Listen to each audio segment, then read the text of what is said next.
Okay, well, that was on Monday Night Raw. Raw was on Sci-Fi tonight because of the Winter Olympics. WWE promised a commercial-free first hour of the show, and they lied. They lied straight to our faces. There was a commercial in the first hour. There are actually I counted around maybe 3 or 4 within the first hour. WWE mentioned on social media earlier on today that there will be a women's elimination chamber match to determine the number one contender for Becky Lynch's Raw Women's Championship at WrestleMania. They also mentioned that there was going to be a mystery opponent, and they never revealed it. Guess they don't know who is going to be in the chamber as well when it comes to that mystery opponent. We had a ton of Elimination Chamber participants singles matches tonight on Monday Night Raw. And Raw just lost its streak for being somewhat of a decent show after this subpar, boring episode of their broadcast. You want to know what's not boring, though? This podcast. You want to know what's not boring? Outside the Brand. This is the only place you need to be on your Monday night. This is the best podcast on TikTok. This is Outside the Brand. Talk to you guys in just a little bit.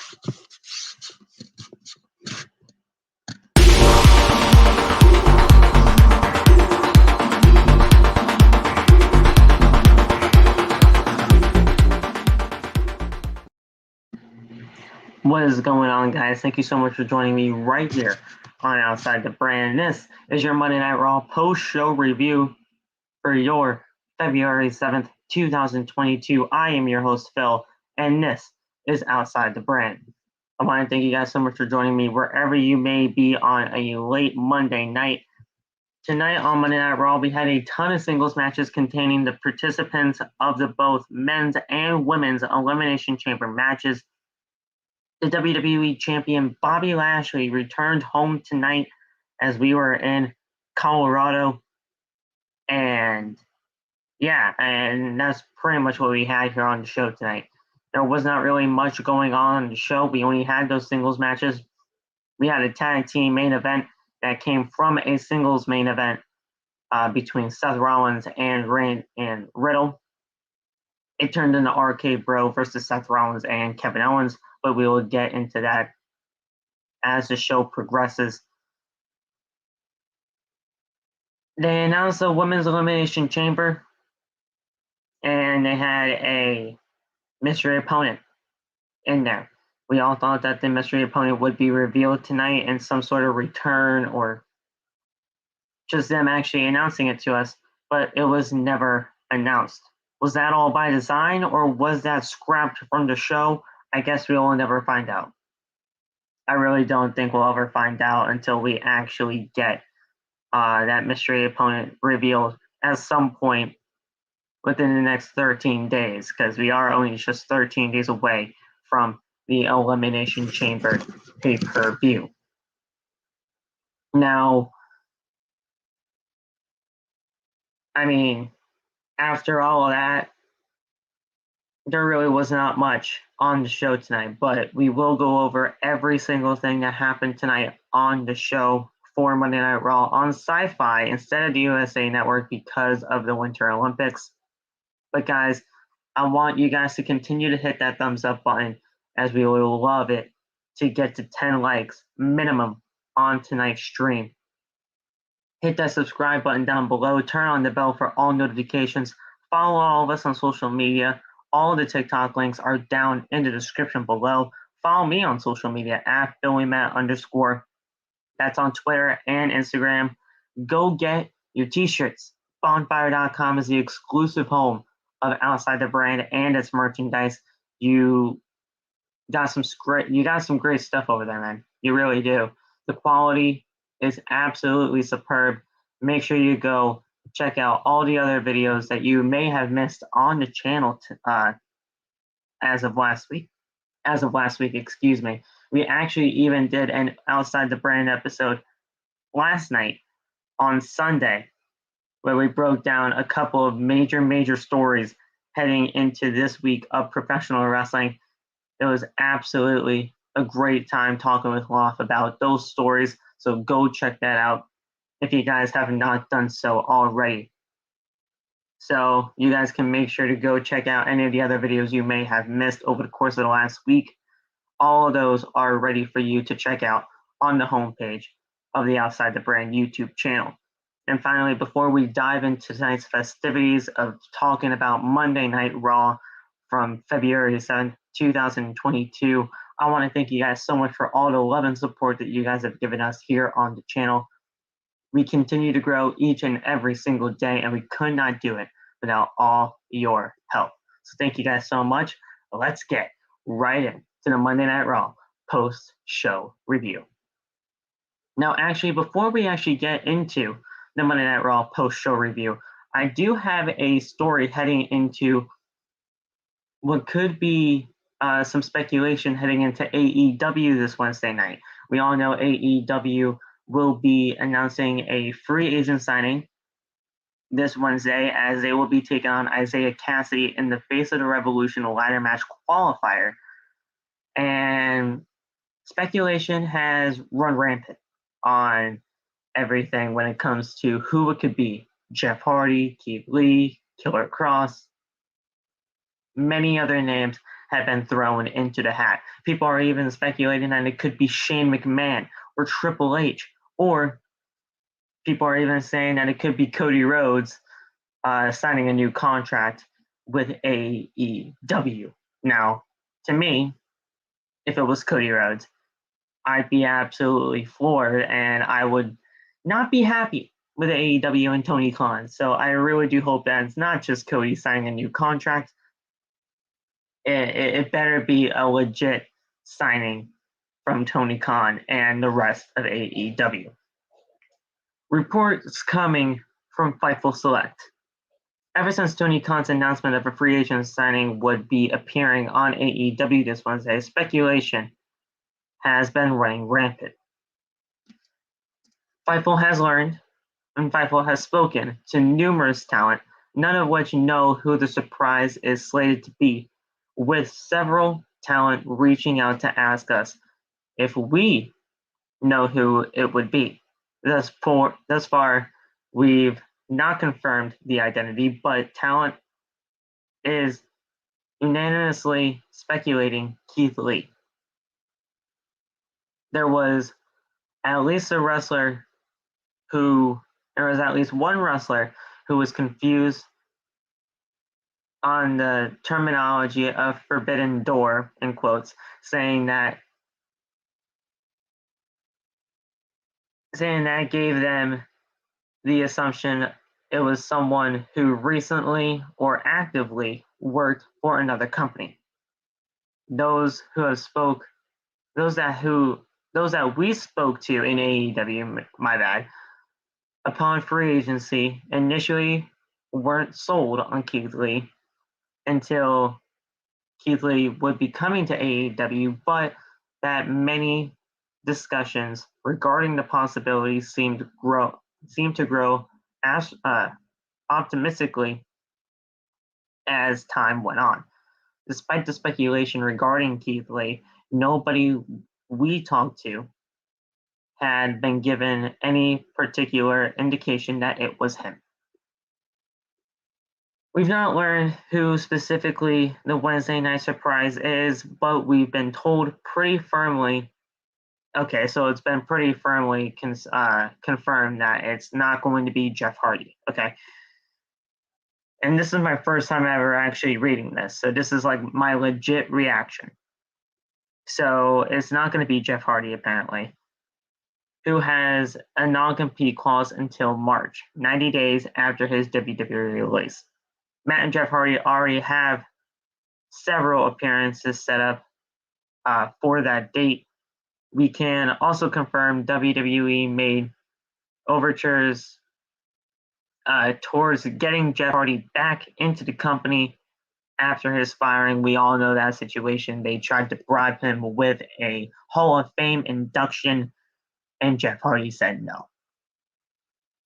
All right, so it's not going to be Jeff Hardy.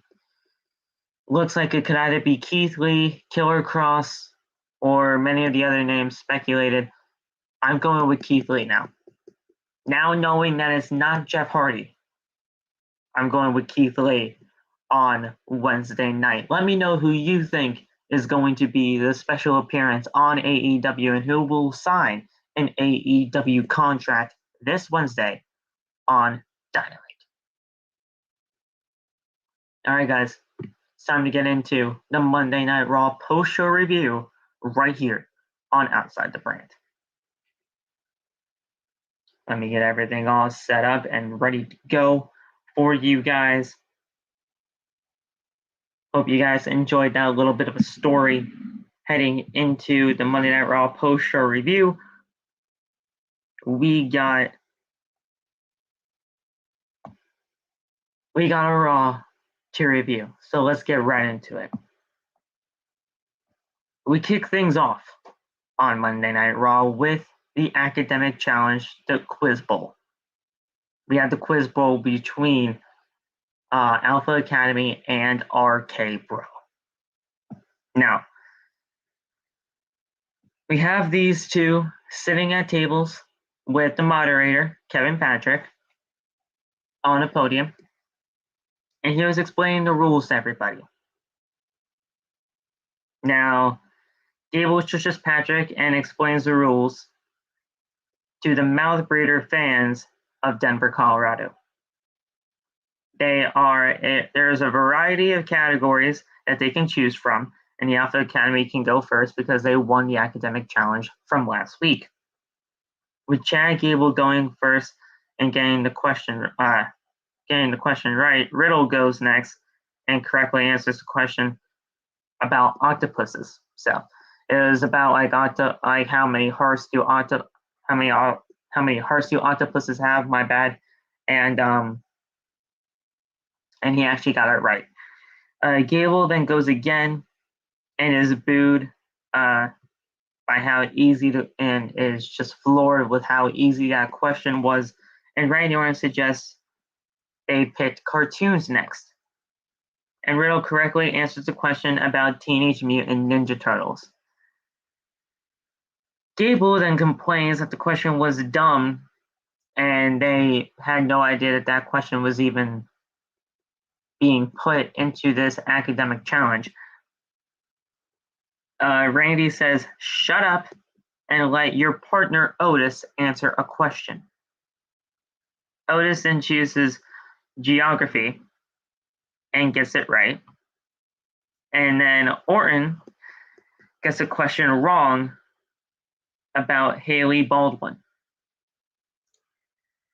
Gable is able to steal the answer from RK Bro, and he does get it right, giving the Alpha Academy a 4-2 lead. If they get the next question right, they win, and RK Bro will not be getting a rematch for the Raw Tag Team Championships, and they will win the entire Academic Challenge. Gable then chooses film and literature and is asked which Shakespeare play has been adapted more into other films.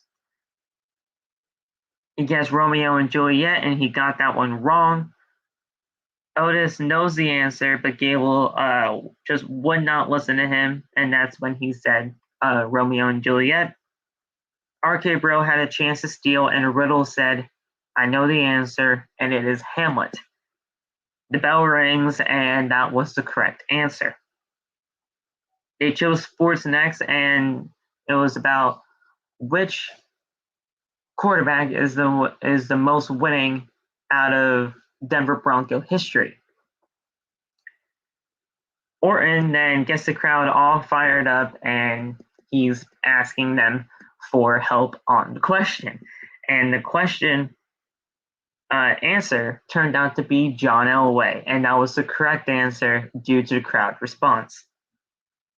Alpha Academy have the opportunity to win, and Gable chooses metric conversions as the question, and he was asked how many grams are in an ounce. And he gets it wrong, allowing Riddle to steal the answer, but RK Bro but they were helping each other out. Riddle and Randy were helping each other out to try to figure out how many grams are in and out. And they were doing some high jokes, as they always do when it comes to Matt Riddle. And they turned out to get the question right, and they win the academic challenge, therefore getting a Raw Tag Team Championship opportunity at a later date. RK Bro leaves, and somebody keeps buzzing the wrong answer button, which causes Gable to have an absolutely mental breakdown as he rolls around on the mat. The Street Profits then come out to make fun of Alpha Academy. Chad Gable is furious and gets out of the ring to confront the Street Profits. He says they're about to get their asses kicked, and the Profits want the smoke, so they have a match next. Alpha Academy then took on the Street Profits in a pretty okay match. And it's the Street Profits and it's Alpha Academy. They're going to have a good match between each other. I love Chad Gable. I like Otis. And the Street Profits are always fun to watch. But in the end, the Alpha Academy do pick up the win. Ford kicks Otis and sends him out off the ring. And he hits a Superman tope suicida. Dawkins then rolls up Gable for a near fall, then attempts a neck breaker again. That swinging neck breaker that he does called he doesn't call it the faith breaker. What the heck does he call it? The silencer. He calls it silencer, and Gable counters it into an ankle lock. Dawkins tries to roll out of it, but Gable sits down and he pins him for the 1-2-3. It was a great pinning predicament. And at the end of the day, Alpha Academy do pick up the win. And there we go. Alpha Academy do pick up the win over the Street Profits. Hope we're getting the old Alexa Bliss back. We are getting the old Alexa Bliss back. We just got to have a little bit more patience for when that does eventually happen, Ben. So don't worry. We will get her back. We come back from commercial break, and MVP is in the ring to introduce the hometown hero, the almighty WWE Champion Bobby Lashley. MVP says that Lashley slayed the beast and took back his WWE Championship. We should have had a parade last week. We should have declared it Bobby Lashley Day, but what they actually got was Adam Pearce telling Lashley that he has to defend the WWE Championship inside the Elimination Chamber, which brings it all back to Brock Lesnar, who won the Royal Rumble. Brock is going to face Roman Reigns at WrestleMania, but before that, he's in the Elimination Chamber, alongside some greats like Seth Rollins, Riddle, AJ Styles, and Austin Theory. But they're men. Bobby Lashley and Brock Lesnar are giants, monsters. And Lashley is the biggest monster of them all. Lashley says that Brock tried to demand a rematch for him, but nobody demands anything from him.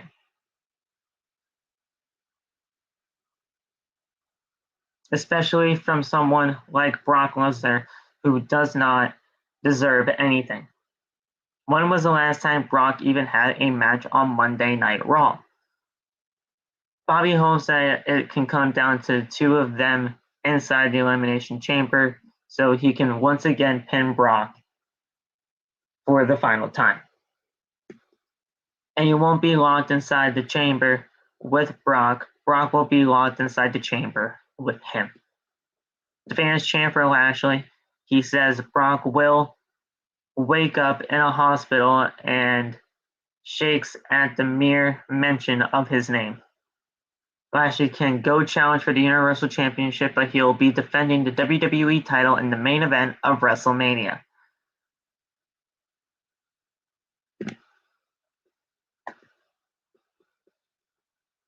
I like Bobby Lashley, I do. But at the end of the day, he is not winning the Elimination Chamber match in Saudi Arabia when it comes to his WWE Championship title defense. Brock Lesnar is winning that match. Brock Lesnar is winning that match, no doubt about it. And at the end of the day, it will be title versus title at WrestleMania. Now, what does Bobby Lashley do at WrestleMania now that he will not be holding the WWE Championship? I do not know.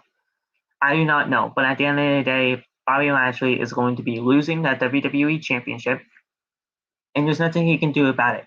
There's nothing that anybody can do about it. Brock Lesnar is going to be WWE Champion. He is going to go into WrestleMania against Roman Reigns, and he will win the WWE Championship inside the Elimination Chamber in Saudi Arabia. I'm sorry, but that's exactly what's going to happen. And at the end of the day, everybody is going to be upset, especially because it's February, it's Black History Month, and everybody thinks that because it is Black History Month, he deserves to retain the WWE Championship. WWE does not give a shit if it's Black History Month or not. I'm sorry, but they don't. And at the end of the day, WWE is going to continue doing what they are going to do. WWE has an agenda. Vince McMahon has the agenda set in stone. He wants title for title, so he's going to try to make it title for title in any way that he could possibly can do it for. So we'll see what happens. In 13 days, we will have the WWE Championship inside the Elimination Chamber. Will Bobby Lashley retain? Most likely not. We come back from commercial break. Well, Alexa Bliss was seen in therapy again with the replica Lily doll, and we're just trying to figure out if she can handle not being with the doll much longer. Bliss gives it back and she starts crying. Ben is asking, what if Brock wins the WWE Championship and Seth gets added for Brock and Roman? The only way I see Seth Rollins actually getting added is if he manipulates in some way in order to get there. Seth Rollins should have just had a rematch against Roman at the Elimination Chamber because of everything that happened during the Rumble. That's the only reason why I would allow Seth Rollins to be going anywhere near Roman again. Seth Rollins does not need to be going up against Roman Reigns Roman Reigns right now. He doesn't. So Seth Rollins getting added into Brock Lesnar versus Roman Reigns, which does not make no sense whatsoever. It really wouldn't. So I would not condone that. And if they're just going to do champion versus champion for a unification match, it just has to be Brock and Roman. That's it. I just don't see Rollins getting involved at WrestleMania in a champion versus champion match. I really don't. Especially if it's going to be unification. Especially if we're going to end the brand split with this unification match. Because that's the only reason why a unification match should even be taking place. Is if we're ending the brand split and everything just goes back to normal. So that's my thoughts on that. But Seth Rollins getting added into Brock versus Roman, I really would not be a fan of that at all. We had AJ Styles versus Damien Priest in a championship contender match. Where obviously if AJ Styles beats the United States champion, he will get a United States title match in the near future. And that's exactly what happened. AJ Styles needs a win because he's inside the Elimination Chamber. But Damien Priest should not be losing because, he is the United States champion. They booked themselves into a corner when it comes to these kind of championship contender matches every single time. And this is the result that happens. 99% of the time, the champion loses in championship contender matches. And the next week, the champion retains their title. And that's exactly what's going to happen because AJ Styles won this match. They have the championship match next week. And Damien Priest is most likely going to win and retain the United States Championship. Because AJ Styles is already in the WWE Championship Elimination Chamber, so why would he win the United States title? It makes no sense. But at the end of the day, this was a really good match between the two. AJ Styles and Damien Priest, I feel like we're already going to have a great match against each other, and they did. They really did. Styles is sent to the apron and he wants a phenomenal forearm, but Priest hits him in midair. Priest then lands a few shots, hits the ropes, but Styles catches him with a phenomenal forearm for the win. Great, great sequence as always. The phenomenal forearm is absolutely breathtaking, especially if you've seen it live. If you have seen the phenomenal forearm live, breathtaking. Absolutely breathtaking. AJ Styles wins, and he will get a United States Championship opportunity next week on Monday Night Raw. We've seen highlights from Friday Night SmackDown where Goldberg returned to confront Roman Reigns, and Ronda Rousey challenging Charlotte for the SmackDown Women's Championship at WrestleMania. Seth Rollins and Kevin Owens are backstage, and Seth is in a good mood. He says that he knows Kevin Owens is ready for his match against Austin Theory tonight, but he is disappointed that he is not in the Elimination Chamber with Seth. KO says that he never did like Adam Pearce, but that's okay, because once everything is all said and done, and once he beats Theory tonight, he will get inserted into the Elimination Chamber as Austin Theory's replacement. Now, Rollins loves that idea and says that he's got his back, but to which Owens asks if Seth is lying about that. Rollins then says that he's a lot of things, but he is not a liar. I love the whole back and forth that Seth Rollins and Kevin Owens have been doing over the past couple of months. I like the whole dynamic that they have between each other. Kevin Owens and Seth Rollins actually face each other at I believe at last year's WrestleMania, if I'm not mistaken, or WrestleMania 36. I gotta actually see which one that is. I don't want to mess things up.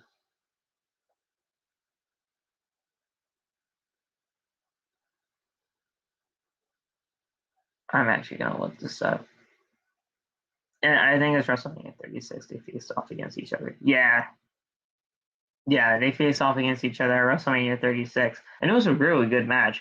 Now at the end of the day, is this technically kind of leaning towards them facing each other again at WrestleMania 2 years later? I don't know. I really don't want that to be the case because I know Seth and Kevin Owens have way more of just much more things to do during WrestleMania season than to just have a match against each other 2 years after they already had one at WrestleMania 36. But it looks like it's where that's going. It's going to be a great match at WrestleMania 38 if it does happen. But I feel like they deserve more than to just go up against each other at WrestleMania again when they already did it 2 years prior. We had Miz TV up next with the Mysterios. And Miz introduces his guests, Ray and Dominik. Miz said that they must be wondering why they were invited on the show tonight, but he wants to clear the air about everything that happened last week. We saw the clip of Miz cheating to beat Dominik. Then Miz says that Miz asked Ray if he saw anything wrong with that footage. Ray said that Miz used underhanded tactics to beat his son. Miz then gets offended and says that he is not a cheater. Miz says that they want to see cheating. They should watch the match between Beth Phoenix and Edge versus Miz and Maryse because Beth attacked him at the Royal Rumble when that is not allowed. Why are you guys cheering guys like Eddie Guerrero and Rey Mysterio for using underhanded tactics, and it's celebrated and cheered. And for me, it's cheating, and I get booed. Miz tells Dominik that he should know better when he steps inside the ring with him. Miz says that he was cheated out of being in the Elimination Chamber match, but Rey Mysterio got the opportunity. The Miz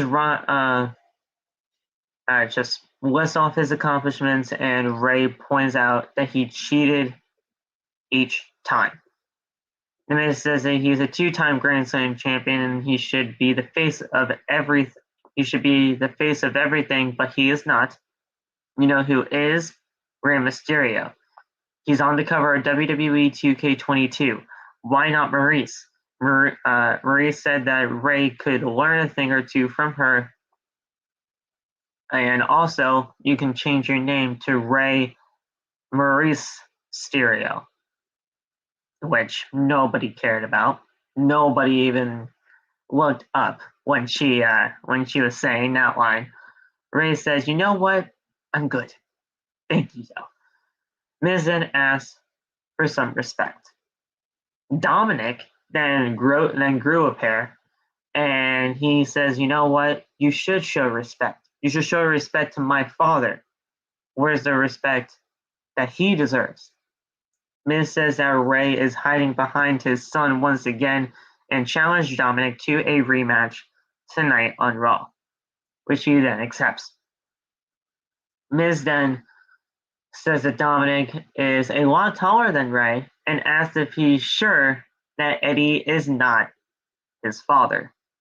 Eddie meaning Eddie Guerrero, and everybody at that point was like, "Okay, all right, yeah, that took back some feels. That took us all the way back to 2005 when that whole thing happened between Rey and Eddie with Dominik in tow."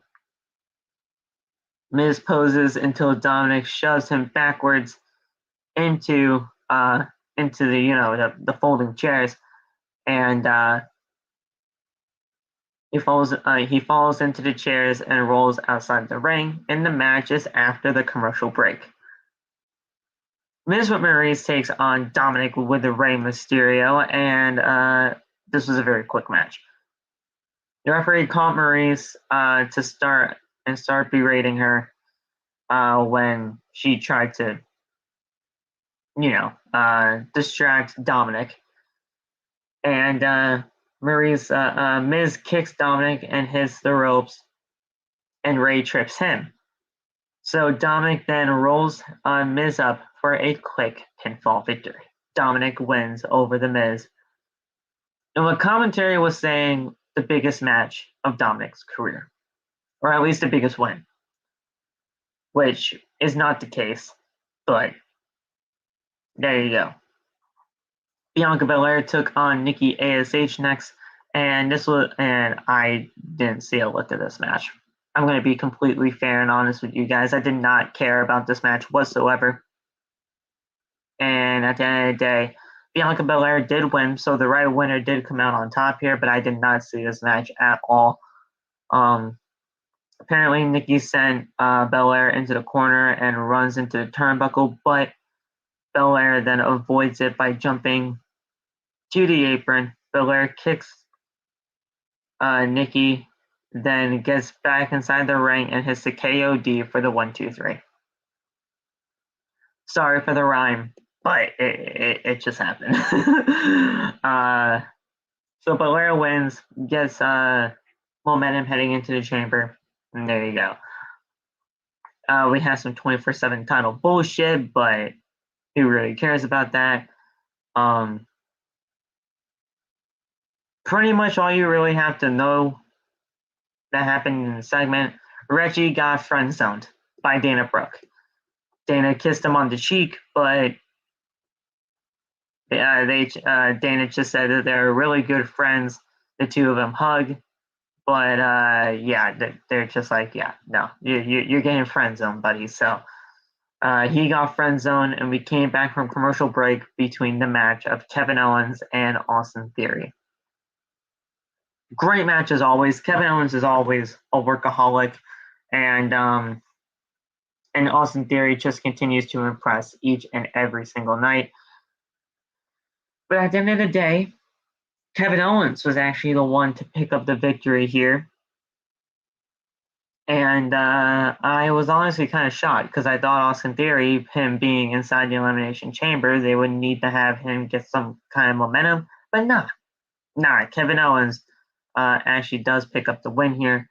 And Owens goes back up to the top rope for a swanton bomb, but Theory gets the knees up and blocks it. Theory then moves to the apron and looks for a rolling blockbuster, but Owens super kicks him and he comes back inside. Owens and his Theory with a stunner and scores the pinfall victory. RK Bro is backstage and Riddle is very excited for their tag team championship opportunity. But Orton tells Riddle that he needs to not think about that right now as he has a big opportunity inside the Elimination Chamber coming up for the WWE title. He could walk into WrestleMania as the WWE champion. Before that, however, he needs to focus on tonight. He is facing Seth Rollins and he cannot take him lightly. Riddle then says that if he can win the Elimination Chamber and become the WWE champion, all they have to do is win the Raw Tag Team titles and he could become a double champion. Orton then tells him not to go ahead of himself right now. Riddle says, you know what, you're right. It's time to focus on Seth Rollins. But next week, I am planning a toga party on Raw. Are you going to be there? It's just like, just go focus on your match, kid. Please, just go focus. And he's like, okay, Randy. And Randy is just like, toga party. Okay. And they took a commercial break from that. Randy Orton and Riddle are great. I love them. I love Randy Orton and Riddle. I think they are fantastic together. But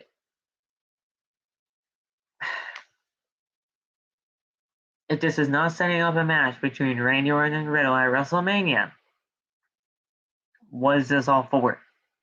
What is this all for? We need to have something in the works when it comes to Randy Orton and Riddle. Randy Orton needs to figure out that he should not be teaming up with a Riddle that much longer.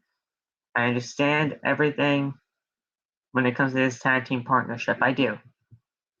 And the entire purpose of this partnership was so that WWE can show, or that Randy Orton can show, that Riddle is a top guy in this company. Now, you guys have seen my TikTok. If you guys haven't already, go check it out.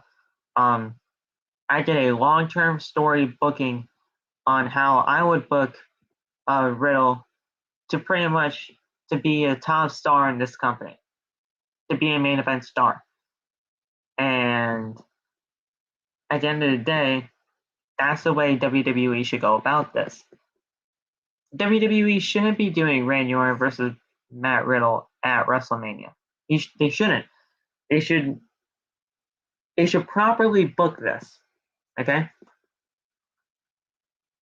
AJ Styles should win the Elimination Chamber at the pay-per-view. Then he should go on to face Edge at WrestleMania. Edge wins the WWE Championship, one final run with the championship as he hangs up his boots. We revisit the Randy Orton and Edge storyline, and at Money in the Bank, Edge loses the WWE Championship to Randy Orton. Earlier on in the night, Riddle wins the Money in the Bank contract. Once everything is all said and done, Randy Orton is already turned on Matt Riddle at this point in time. After winning the WWE Championship before the Money in the Bank ladder match takes place, Randy Orton turns on Matt Riddle. But after everything that Matt Riddle has gone through, even losing his former RK Bro, Riddle wins the Money in the Bank ladder match. He wins the Money in the Bank briefcase, and he goes on and tells us that at SummerSlam he will be cashing in his Money in the Bank contract against his former RK Bro, the WWE Champion Randy Orton. And Randy Orton puts him over at that SummerSlam for the WWE Championship, and we have a new champion in Matt Riddle in a storyline that went from all the way from the Elimination Chamber to WrestleMania, from Bobby Lashley to AJ Styles to Edge to Randy Orton to Matt Riddle. Now, yes, that does seem a lot of going back and forth between the championships, but at the end of the day, we're all focusing on Matt Riddle to become a WWE champion. We're all focusing on that to get him to where he needs to be, and that is a main event superstar. So that's what you gotta do. Now, Ben is also typing in the chat right now. If you unify the WWE and Universal Heavyweight Championships, do you unify the Women's Championships and Tag Titles to keep the Women's Tag Titles and keep the US Intercontinental Championship? Yes.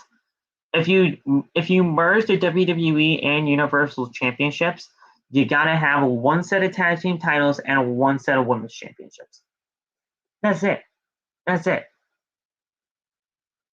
The Intercontinental and United States Championship, you do not need to merge those because those are single secondary championships. But you have one floating world champion. You have one floating set of tag team champions because the tag team division is absolutely shit on both shows. And you have one set of women's champion because the women's division on both shows are absolutely terrible. So that's what you do. That's what you have to do. You can't just merge the WWE and Universal Championship, but still have Raw and SmackDown tag titles and Raw and SmackDown Women's Championships. That makes no sense. If you're merging the two World Championships, you gotta merge the rest of them, except for the United States and Intercontinental. And the Women's Tag Team Championships, just burn it in a dumpster fire, please, because Women's Tag Team titles should not have even been a thing. And there, I said it. They should not have even existed. But that's just me. Oh, and you also got to get rid of the 24/7 title. There's that too. But they should have never even made that even a possibility anyway. So we come back from commercial break and we have the Hall of Famer Lita.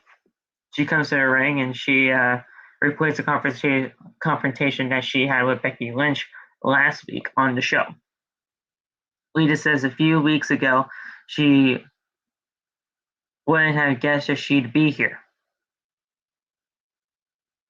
But when she was in the Royal Rumble, she felt like she was home again. She saw the likes of Charlotte Flair, Rhea Ripley, Bianca Belair, and got excited to be back. However, there was one woman that was missing, a woman she wanted to get in the ring with for a very long time.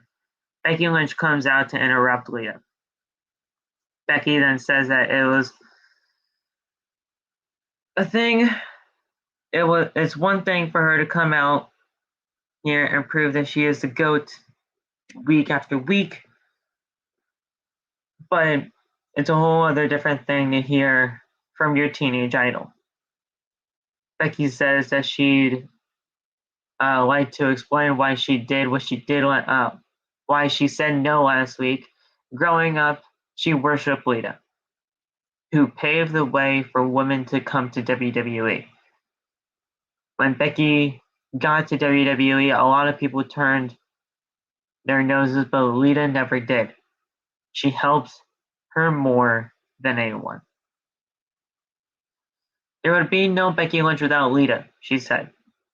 But now that there is a Becky Lynch, there could be no Lita. Does she have any idea how hurtful it is to have someone you looked up to more than anyone try to take something that they've worked incredibly hard for. She had to get rid of friends, no problem. She had to get rid of the fans, no problem. And she'll have no problem getting rid of Lita. She's at the peak of her career, and Lita may have helped her get up to where she is right now, but she'll have no problem putting her down. Lita says Becky's right. She has the top of her game, and she's definitely the favorite. She's always been the underdog, a punk rock, dumpster diving kid just going out there to try to achieve her dreams. The fans helped her do all of that by chanting her name from day one. Lita says that she hasn't had a title shot in 15 years, but WWE and the WWE Universe still supports her. She likes her odds, but what Becky will have to come to grips with is losing the Raw Women's Championship. Lynch shakes her head angrily, and says Lita will need all the luck that she can get. Becky refrains from walking off, but then attacks Lita and breaks her down and beats her down. Becky then holds the title up and then goes back and tries to hit a manhandle slam, but gets caught into a twist of fate. Lita then goes to the top rope and hits a moonsault off the top, and Lita leaves as Becky stares on from the floor. This match is going to be great, guys. This match is going to be great. I loved everything about this.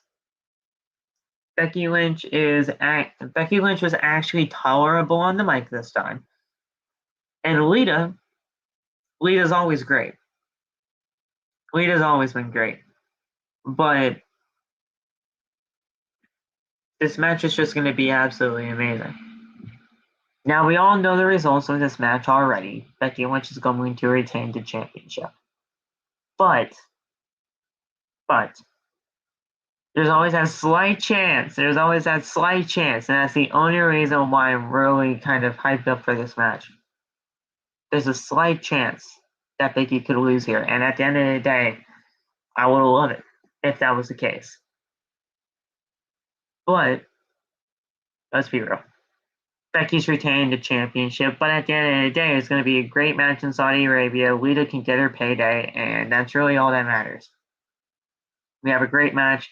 We have the number one contender to determine her challenger at WrestleMania, and hopefully, whoever that may be, will be getting the Raw Women's Championship from Becky Lynch at WrestleMania. Because god damn it, she needs to lose that championship at WrestleMania. She has to lose the championship. If not at the Elimination Chamber pay-per-view, she has to lose that at WrestleMania. Period. Bar none. I'm sick and tired of this Becky Lynch.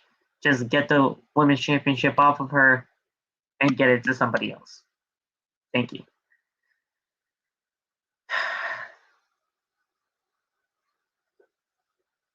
So Kevin Owens interrupts Sonia Develo and Adam Pearce as they and asks if he has earned a spot inside the Elimination Chamber after beating Austin Theory. He said no. Owens says that they can't do this. He's been a good guy. They're depriving the WWE Universe of him being in a possible main event at WrestleMania with his best friend. Sonya says that their decision is final, and Owens may not even be at WrestleMania. Owens says that they cannot do that. If they do, a riot will be breaking out in Texas. He won the Universal Championship here. He won the Intercontinental Championship here. His first WrestleMania was in Dallas. He needs to do something for the fans. Deville and Pearce say nothing as he walks off.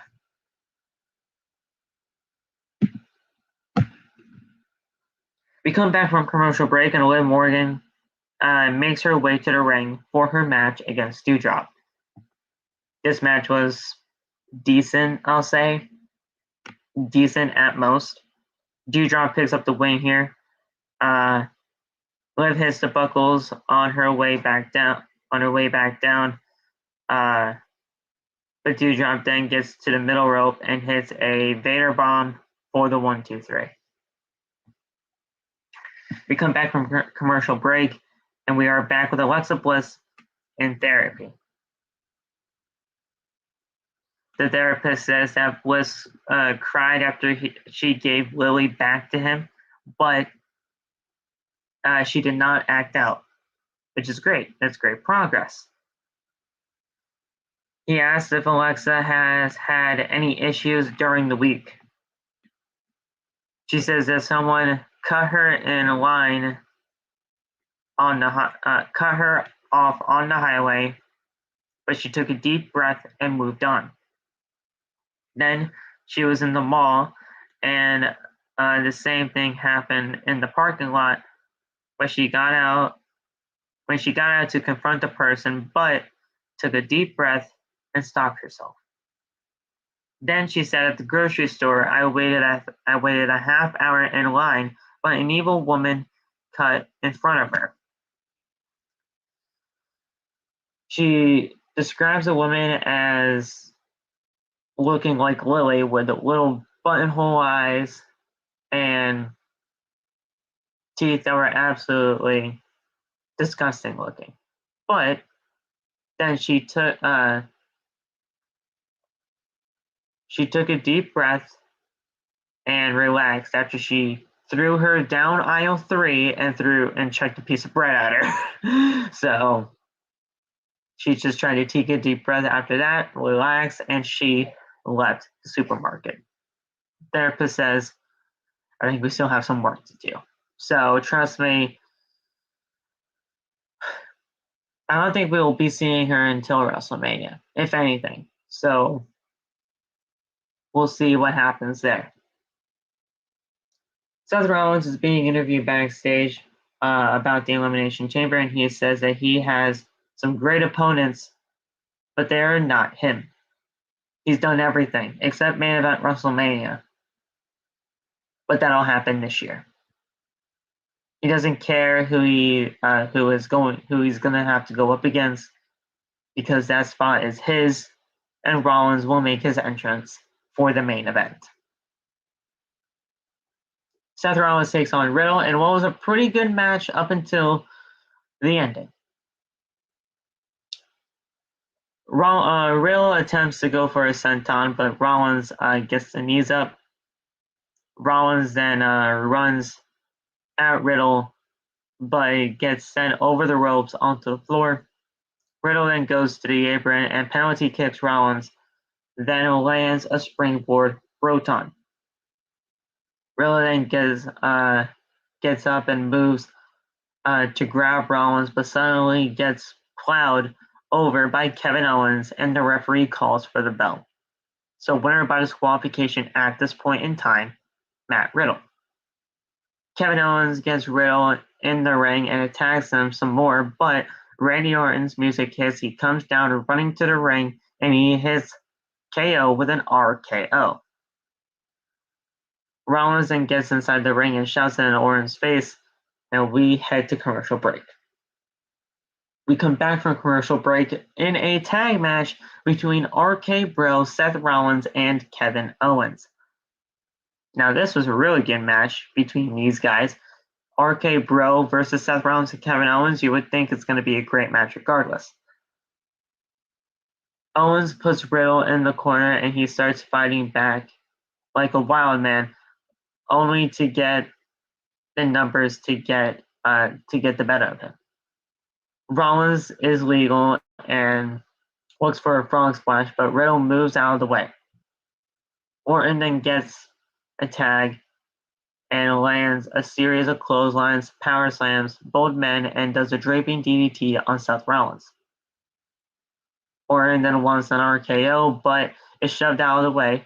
Riddle tags in and drops Seth with a kick, but eats a rolling elbow to the back of the head. Seth then hits a stomp and covers for the 1, 2, 3. Seth Rollins and Kevin Owens pick up the win. After the match, Seth Rollins and Kevin Owens look to leave, but Orton RKO's Owens, and Rollins just laughs and walks off alone.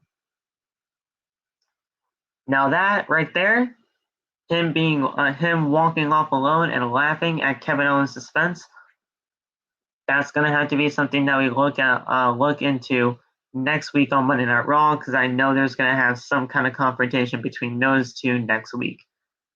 So that is something to look towards. But that's it. That was your Monday Night Raw review, guys. That's all that happened on the show. And we are under an hour. So I do see some questions in the chat, so I will be answering those. But after that, if you guys want to just talk to me about something, you guys can type it out. I can talk for a little bit, but we don't have anything else to discuss here on the show. So I'll answer these questions, but after all that, we don't really have anything else to discuss. So I'll talk to you guys on Wednesday I'll talk to you guys tomorrow for Tuesday's talk, and then on Wednesday for AEW Dynamite. So I'll talk to you guys then.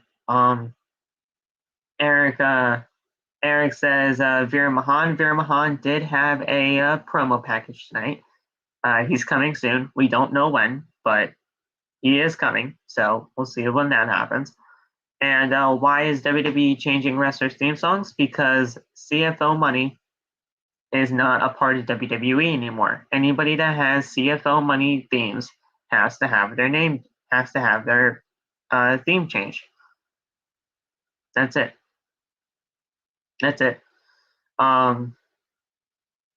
And we've seen so many themes change in the past, but that's how things go. With CFO money not being a part of WWE anymore, everybody that has a CFO money theme has to have their theme changed. It sucks, I know, and I never wanted that, but that's just how WWE is nowadays. I don't like it. I don't. But at the end of the day, that's how WWE operates, and that's how we all just have to live with it. All right, guys, that's gonna do it for this episode of Outside the Brand. I want to thank you guys so much for joining us here. Hi Mo, how are you? We are actually just about to get out of here.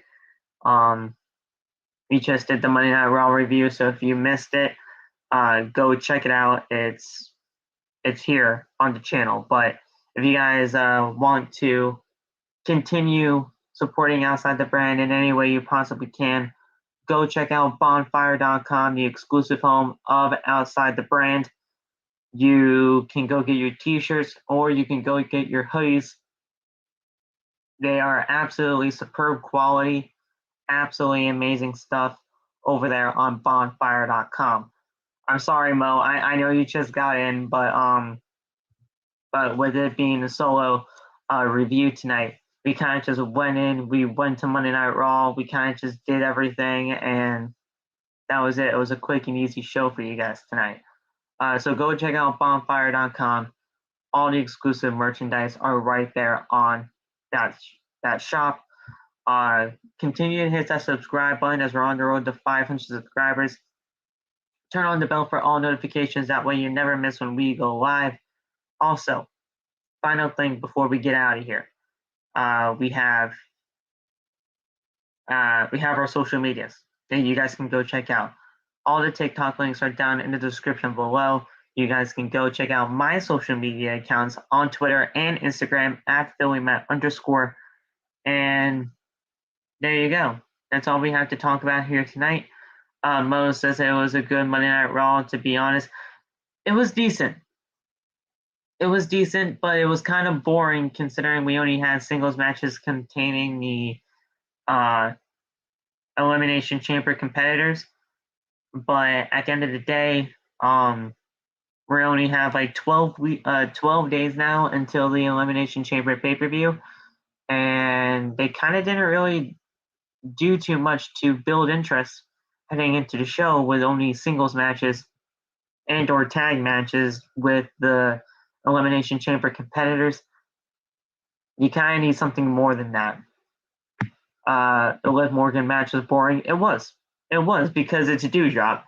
But at the end of the day, WWE is going to continue building the way that they want to build their pay-per-views. But we're just going to have to live with that. So thank you guys so much for joining us right here on Outside the Brand. If you guys missed anything on the channel, go check it out. It's all on the channel homepage. I'll talk to you guys tomorrow for Tuesday's talk. We have a special guest coming on the show. You guys won't want to miss it. All this stuff we'll be talking about. It's just some good old professional wrestling and just getting to know him better. So we'll talk to you guys very soon. Have a good rest of your night. Peace out, and I'll talk to you guys soon.